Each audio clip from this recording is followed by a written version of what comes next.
आज हम बात करेंगे द अपॉलजी ऑफ सोक्रेटिस की, जो एक डायलॉग है प्लेटो का लिखा हुआ। सोक्रेटिस ने कभी से ख़ुद अपनी थॉट्स को रिकॉर्ड नहीं किया, उसने ख़ुद कोई टेक्स्ट नहीं लिखा। तो हमारे पास जो भी उसके उसके मुतल्लिक़ कोई टेक्स्ट आते हैं, मतलब whatever we read about Socrates is solely through the writings of Xenophon, या फिर प्लेटो के डायलॉग्स, या फिर कुछ जगह पे एरिस्टोटल भी मेंशन करता है सोक्रेटिस को।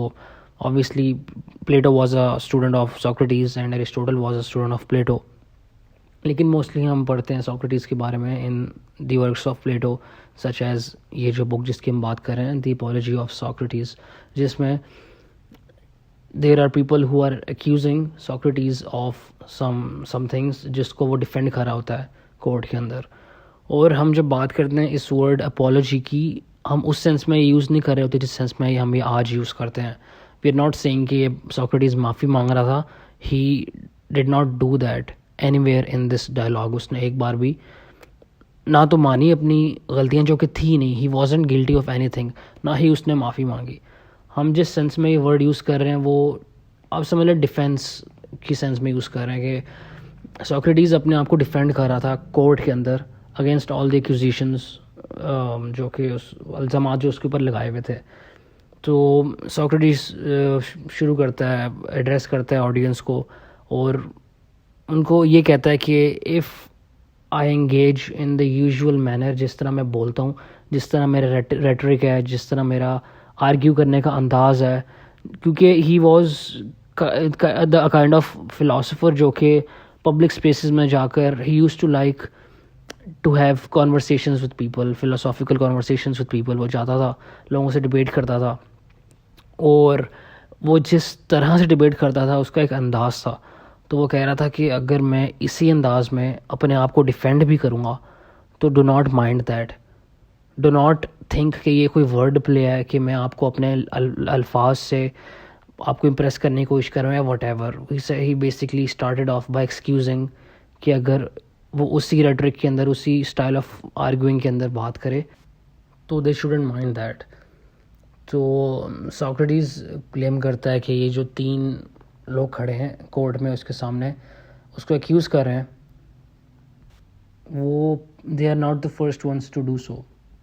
और वो ये कहता है, इसके पीछे पूरी स्टोरी है, वो ये कहता है कि ये लोग एनवियस हैं, दे हेट हिम, वो नफ़रत करते हैं उससे, क्योंकि वो सबसे वाइज है। He has been said to be the wisest man on earth as said by the gods and the oracle of Delphi. अभी स्टोरी ये है कि कायरोफोन, एक दोस्त था सोक्रेटिस का, वो जाता है Delphi. Delphi is a city कह लो आप। इट्स अराउंड 2.5-3 घंटे दूर फ्रॉम एथेंस। तो वो इतना पैशनेट होता है टू फाइंड आउट कि जो उसका दोस्त है सोक्रेटिस, वो सबसे ज़्यादा अक्लमंद है कि नहीं। तो कायरोफोन एथेंस से इतनी दूर जाता है, डेल्फी भाई 2.5 घंटे की ड्राइव है, और वो तो ये हम तो बात भी 2500 साल पहले की कर रहे हैं। तो वो जाता है डेल्फी, वहाँ ओरेकल से पूछता है कि is there anyone wiser than Socrates.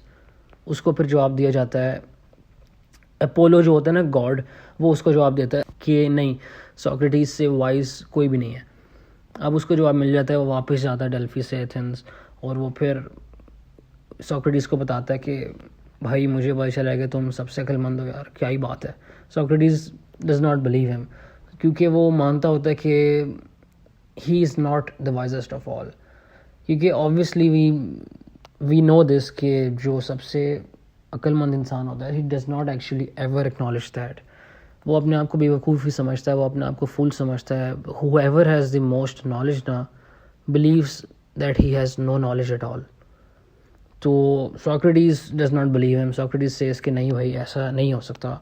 So he sets out to find out कि whether or not this is true. लेकिन दिल में वो मानता होता है कि ये गलत ही है, मैं यकीन नहीं कर सकता कि मैं हूँ सबसे वाइज। तो वो जाता है सबसे पहले एक पॉलिटिशियन के पास, और वो उससे एक कन्वर्सेशन में एंगेज होता है। वो देखना चाह रहा होता है, वो ये मानता होता है कि पॉलिटिशियन जो है वो उससे ज़्यादा अक्लमंद है। और वो एंड पे he finds out, long story short, कि the politician is not actually wise, but he appears to be wise to the public. बस वो लोगों को दिखाता है इस तरह, वो इस तरह उसका परफॉर्मेटिव एक्ट होता है कि लोगों को लगता है कि भाई ये बड़ा अक्लमंद इंसान है। पॉलिटिशियन की बात कर रहा हूँ, but the politician was not actually wise. और जब सोक्रेटिस उसको बताता है कि you are not what you appear to be, the politician starts disliking Socrates. और फिर सोक्रेटिस कन्विंस हो जाता है कि हाँ भाई ये पॉलिटिशियन मेरे से वाइज नहीं है। अब फिर इसके बाद सोक्रेटिस जाता है एक पोइट के पास, ठीक है, और उस पोइट से वो पूछता है कि जो तुमने एक नज़म लिखी है इसका मतलब बताओ। नज़म में ऐसे यूज़ कर रहा हूँ, शायद पोइट्स से मुराद वो हो कोई और जिस राइटर ने कोई टेक्स्ट लिख दिया हो, लेकिन जो मैंने बुक पढ़ी है द अपॉलजी ऑफ सोक्रेटिस, उसमें पोइट ही लिखा हुआ है। अब खैर वो अलग बात है, वो नज़म हो या वो कोई और टेक्स्ट की सूरत में हो, but anyway he went to that writer. Socrates writer के पास जाता है और वो कहता है कि जो तुमने लिखा है टेक्स्ट, इसका मुझे मतलब बताओ। तो उस राइटर से नहीं बताया जाता, लेकिन आसपास एक आदमी खड़ा होता है, वो बता देता है उसका मतलब। तो सोक्रेटिस को पता चलता है कि भाई ये जो बंदे ने लिखा है वो इस चीज़ पे खुद यकीन नहीं करता, वो बस फॉर फेम या फॉर वट एवर रीज़न उसने इस तरह की बात लिख दी विच एग्रीज विद पीपल, या फिर कुछ इतनी मिस्ट्री वाली बात लिख दी कि लोग परेशान ही हो जाएं पढ़ के कि भाई इसका मतलब क्या है। लेकिन असल में उस बंदे को खुद नहीं पता कि इसका मतलब क्या है। तो actually he came to the realization कि that man is not wise at all. फिर वो फाइनली जाता है एक क्राफ्ट्समैन के पास, ठीक है। अब ये स्पेसिफाई नहीं किया कि वो किस तरह क्राफ्ट्समैन के पास जाता है, लोहार या वट किसके पास जाता है, we do not know that. लेकिन वो जाता है एक क्राफ्ट्समैन के पास और उसको ये पता चलता है कि इवन दो ये क्राफ्ट्समैन जो है इसके पास a great deal of knowledge है अपनी स्पेसिफिक फील्ड में, उसके पास इस फील्ड के अलावा किसी एरिया में एक्सपर्टीज़ नहीं है या फिर लिटिल टू नो नॉलेज है उसके पास बाकी एरियाज़ के अंदर। और इवन दो उसके पास नहीं है किसी और एरिया में ख़ास नॉलेज, लेकिन वो प्रिटेंड फिर भी ही कर रहा है कि वो उसको सब पता है। ये जो क्राफ्ट्समैन है वो यही प्रिटेंड कर रहा है कि वो ना सिर्फ अपनी फील्ड में लेकिन हर फील्ड में सबसे नॉलेजेबल बंदा है। तो उसको यहाँ भी ये रियलाइज़ होता है कि यार ये बंदा भी वाइज नहीं है, क्योंकि he pretends to be wise even though he is not wise and he is only an expert in his own particular field.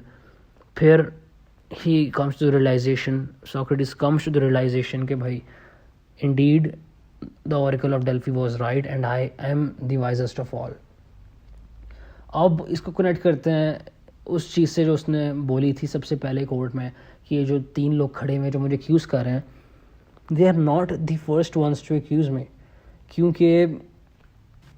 क्योंकि दीज पीपल डिस्पाइज मी, ये लोग मेरे से नफ़रत करते हैं क्योंकि मैं इनसे बेहतर हूँ। ये no sorry, he did not say कि मैं इनसे बेहतर हूँ, ही सेड कि दे हेट मी क्योंकि मैं सबसे वाइज हूँ और ये मेरी तरह वाइज नहीं है, ये सबसे वाइज नहीं है। They want to be the wisest of all, इसलिए दे डिस्पाइज मी और ये मेरे पे इल्ज़ामात लगा रहे हैं। और ये जो 3 लोग थे, जो 3 स्लैंडरर्स थे, उनके नाम थे मेलेटस, एनाइटस और लाइकॉन या लाइसॉन, प्रोनाउंसिएशन जो भी हो but you get it. Meletus, Anytus और लाइकॉन, ये 3 नाम थे। तो मेलेटस जो था वो पोइट्स के बिहाफ से आया था, एनाइटस आया था क्राफ्ट्समैन और पॉलिटिशियंस के बिहाफ से, लाइकॉन जो था वो आया था ऑरेटर्स के बिहाफ से। अब सोक्रेटिस के अगेंस्ट जो चार्जेस थे, जो उस पर इल्ज़ामात थे, वो ये थे कि वो गॉड्स में बिलीव नहीं करता। गॉड्स, क्योंकि ग्रीक मैथोलॉजी में it is a polytheistic culture जहाँ पे there are many gods that they believe in, not one god. तो उस पर चार्ज ये होता है सोक्रेटिस पे कि he does not believe in gods और वो यूथ को करप्ट करता है। तो सोक्रेटिस ये पॉइंट आउट करता है कि क्योंकि अपोलो जो कि एक गॉड था, one out of the many gods that the Greeks used to believe in, तो क्योंकि अपोलो ने खुद ऑरेकल ऑफ डेल्फी को कहा था कि कायरोफोन को ये बोले कि हाँ सोक्रेटिस असल में सबसे वाइज है, और क्योंकि जो गॉड्स हैं उन्होंने खुद सोक्रेटिस को बनाया था, वो करने पे जो वो अच्छे से करता है, वो इंस्पायर करता है लोगों को और उनमें विजडम निकालता है, उनके साथ कॉन्वर्सेशन करता है, फ़िलोसॉफिकल डिबेट्स करता है और अच्छी करता है, और लोग उसका बड़ा नाम बना इसी चीज़ पे। तो क्योंकि it is in the natural order of things कि गॉड्स ने सोक्रेटिस को इस काम के लिए अपॉइंट किया, तो उसके ख़िलाफ़ कोई चार्जेस नहीं होने चाहिए। और अगर तो ज्यूरी चूज़ करती है कि उसको सेंटेंस कर दे और उसको मरवा दे, बेशक उसने कोई ज़्यादती कोई गलत चीज़ नहीं भी की है, तो वो सोक्रेटिस से ज़्यादा गलत होंगे, सोक्रेटिस से ज़्यादा अनजस्ट होंगे, क्योंकि they killed an innocent man unjustly, who merely follows what he was bound to do by the gods. अभी जो चार्ज था कि वो गॉड्स में बिलीव नहीं करता, तो ये शायद इस प्ले से निकला था, मतलब इस प्ले के बाद पब्लिक के सामने आया था। ये प्ले था एक एरिस्टोफेंस ने लिखा था, क्लाउड्स उसका नाम था प्ले का। तो सोक्रेटिस रिव्यू करता है इस स्टेटमेंट को और वो बोलता है कि क्योंकि ग्रीक मैथोलॉजी में देयर इज़ वन बिलीफ के जो स्पिरिचुअल एंटिटीज़ होती हैं, जो स्पिरिट्स होती हैं ना, they are the children of god.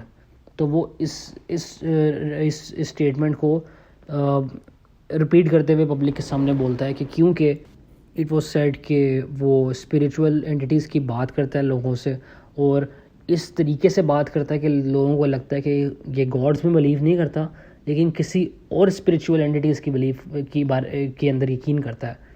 तो वो इस चीज़ को रिव्यू करते हुए कहता है कि लोग मेरे बारे में कहते हैं कि मैं किसी और स्पिरिचुअल एंटिटीज़ पे यकीन रखता हूँ, तो ये गिवन है कि मैं किसी तरह की स्पिरिचुअल एंटिटीज़ पे बिलीव रखता हूँ, राइट।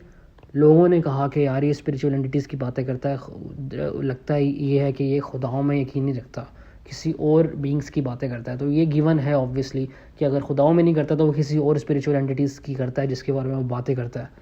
तो सोक्रेटिस टेल्स कि अगर लोग कहते हैं कि if I do believe in spiritual entities, तो मैं किसी तरह के स्पिरिट्स या स्पिरिचुअल एंटिटीज़ पे यकीन रखता हूँ, और अगर मैं स्पिरिट्स पे यकीन रखता हूँ तो मैं खुदाओं पे भी रखता हूँ, क्योंकि हमारे ट्रेडिशन में ये है, ग्रीक्स की बात कर रहा हूँ, कि ग्रीक मैथोलॉजी में ये है कि spirits are the children of god. So if I believe in spirits I actually believe in gods themselves, क्योंकि what kind of man obviously would believe in the young of horses जो कि mules होते हैं, and not the horses themselves। तो obviously I'm paraphrasing, और Socrates said it way better। so Meletus को address करते हुए कहता है कि Meletus, या तो तुम अफवाह फैला रहे हो बस, या तो तुम लोगों को इतनी स्मॉल इंटेलिजेंस का समझते हो कि वो तुम्हारी इस बात में से सच और झूठ को अलग अलग नहीं कर सकते, या फिर तुमने खुद ये बस हवा में बात छोड़ी है, and you did not think it out yourself. फिर सोक्रेटिस ये कहता है कि भाई मुझे डर नहीं लगता मौत से, ना मुझे डिस्ग्रेस से कोई डर लगता है, क्योंकि मैंने तो भाई कुछ किया नहीं है। तो फिर वो कहता है कि जो लोग ये कहते हैं कि आपको मौत से डरना चाहिए, those people actually have false wisdom, क्योंकि आज तक तो कोई मौत के बाद लौटा नहीं है जिसने ये बोला हो कि यार बड़ी डरावनी चीज़ है, आपके साथ ये होता है बाद में वो होता है। तो you actually have no rational evidence to build your case, you have no evidence to say कि death is a cause for fear. तो जब हमें पता ही नहीं है कि मौत के बाद क्या होता है, तो why should one person fear death. और वो कहता है कि अगर आप सही हो अपने दिल में, और अगर आपके सामने मौत भी रखती जाए ना, जिस तरह मेरे सामने अभी रखी हुई है, वो ज्यूरी को फेस करते हुए कहता है, क्योंकि उसको पता होता है एंड पे उसको मरवा देंगे, क्योंकि जो पावरफुल लोग ऑब्वियसली उसके सामने हैं जो उससे नफरत करते हैं, क्योंकि he was named the wisest of all, वो मरवा देंगे वन वे और the other. But he says कि I am faced with death, लेकिन अगर आप दिल से सही अच्छे इंसान हो तो you have no cause for fear, you should not fear anything. अगर आपने सारी ज़िंदगी जस्ट एक्शंस लिए, आपने इंसाफ किए लोगों के साथ और अपने साथ, तो you should have no cause for fear of death. फिर सोक्रेटिस इस चार्ज को एड्रेस करता है कि उसने यूथ को करप्ट किया। अब सोक्रेटिस ये कहता है कि अगर तो मैंने असल में यूथ को करप्ट किया डेलिबरेटली, मतलब मैंने जानते हुए करप्ट किया है ये यूथ को, तो उनमें से एक इंसान ला के दिखा दो जो इस चीज़ पे टेस्टिफाई कर सके कि I actually corrupted the youth. लेकिन अगर ये मैंने काम अनविलिंगली किया है, मैंने डेलिबरेटली नहीं किया, मैंने करप्ट उनको विलिंगली नहीं किया, तो जो लॉ है उसके मुताबिक अगर आप कोई काम अनविलिंगली करते हो इस नेचर का, तो ये बेहतर है कि आप उनको प्राइवेटली जाके इंस्ट्रक्ट करो, उनको बताओ सही क्या है गलत क्या है। और अगर मेरी कोई गलती है जो मैंने अनविलिंगली की हो और आप मुझे बताओ कि आपने गलत किया सोक्रेटिस, तो मैं उसको सुधारूंगा, आई विल करेक्ट इट। लेकिन जो चीज़ मैंने अनविलिंगली की है आप उसको कोर्ट में नहीं ला सकते हो, क्योंकि कोर्ट का काम है पनिशमेंट, नॉट ऑफ इंस्ट्रक्शन। फिर लॉन्ग स्टोरी शॉर्ट डिबेट चलती है थोड़ी बहुत, और ये भी वो कहता है कि यू कैन पेनलाइज मी और for a charge of two, कुछ बात होती है पैसों की कि इतनी रकम दे दी जाए। लेकिन खैर वो मेलिडस जो होता है ही स्टैंड्स अप, और वो स्टैंड्स अप इट सेज के यार इसको तो मरवा दो, ये तो लंबी कर रहा है, ये थोड़ी लंबी कर रहा है, इसको ख़त्म करते हैं सब किसी तरीके। तो long story short the jury rules against him, और फिर वो अपना फाइनल एड्रेस देता है पहले उन लोगों को जिन्होंने उसके ख़िलाफ़ वोट किया होता है कि इसको मरवा दो। उन लोगों को ये कहता है कि भाई तुम लोगों ने इवन दो मेरे अगेंस्ट वोट किए ना मुझे मरवाने के लिए, मेरी आवाज़ बंद करवाने के लिए, लेकिन क्योंकि मैंने पूरे शहर से तो मैं मिल चुका हूँ, तो मैंने सबसे तो बात कर ली हुई है भाई, तो if you think your work is done you are very wrong. क्योंकि मेरे बाद काफ़ी लोग आएंगे जो मेरे अपने स्टूडेंट्स हैं और जो मेरी टीचिंग्स पे चलते हैं। तो इफ़ यू थिंक कि तुम उस इंसान को चुप करा रहे हो जो यूनिक थॉट रखता है और जो बाकियों की तरह नहीं चलता, जिसके अपने यूनिक आइडियाज़ हैं, फ़िलोसॉफिकल टाइप सा बंदा है, तो अगर तुम उसको चुप करा रहे हो तो यू आर वेरी रॉन्ग, क्योंकि मेरे बाद और बहुत आएंगे मेरी तरह। तो फिर वो दूसरी साइड को एड्रेस करता है उन लोगों को जो उसके लिए वोट करते हैं कि सोक्रेटिस सही है and he should not be sentence to death, जो उसको मासूम मानते हैं। वो कहता है कि भाई अगर मैं मर भी जाता हूँ ना तो हमें ये नहीं पता कि आफ्टर लाइफ है या नहीं। अगर आफ्टर लाइफ नहीं है, कंप्लीट ब्लैकनेस है, डार्कनेस है, सॉरी ब्लैकनेस तो नहीं होता कुछ, कंप्लीट डार्कनेस है, तो फिर भी सही। अगर आफ्टर लाइफ है तो मैं पुराने रिनाउंड फिलोसफर्स, पुराने रिनाउंड थिंकर्स से मिल सकूँगा। जैसे क्या नाम लिया था उसने, होमर का लिया था एक तो, और एक ओडिसियस लिया था। हाँ, होमर और ओडिसियस उसका नाम लिया था कि I will get to meet them if there is an underworld. Underworld का कॉन्सेप्ट है ग्रीक मैथोलॉजी में, लेकिन क्योंकि वो मैथोलॉजी है और सोक्रेटिस को ख़ुद भी पता है, सोक्रेटिस ये बात करता है बीच में कि आप कभी भी किसी चीज़ का ट्रुथ नहीं जान सकते हो। You can never have knowledge, what ever you have you can never be sure of it. कि उसी बात पे ये कहता है, इवन दो मैं दोबारा कह रहा हूँ कि ग्रीक मैथोलॉजी में आफ्टर लाइफ का कॉन्सेप्ट है, अंडरवर्ल्ड का कॉन्सेप्ट है, लेकिन सोक्रेटिस एंड पे ये कहता है कि if there is an after life, implying कि जो भी नॉलेज, इवन दो वो सबसे वाइजेस्ट है, इवन दो अपोलो जो उनका गॉड था उसने खुद कहा कि ये सोक्रेटिस सबसे वाइज है, वो अपने नॉलेज को क्वेश्चन करते हुए ये कहता है कि I am not sure if there is an after life और नॉट। तो वही कहता है अगर आफ्टर लाइफ नहीं है तो फिर भी सही, आफ्टर लाइफ अगर है तो I will get to meet Homer and Odysseus, और either way it's a win win situation.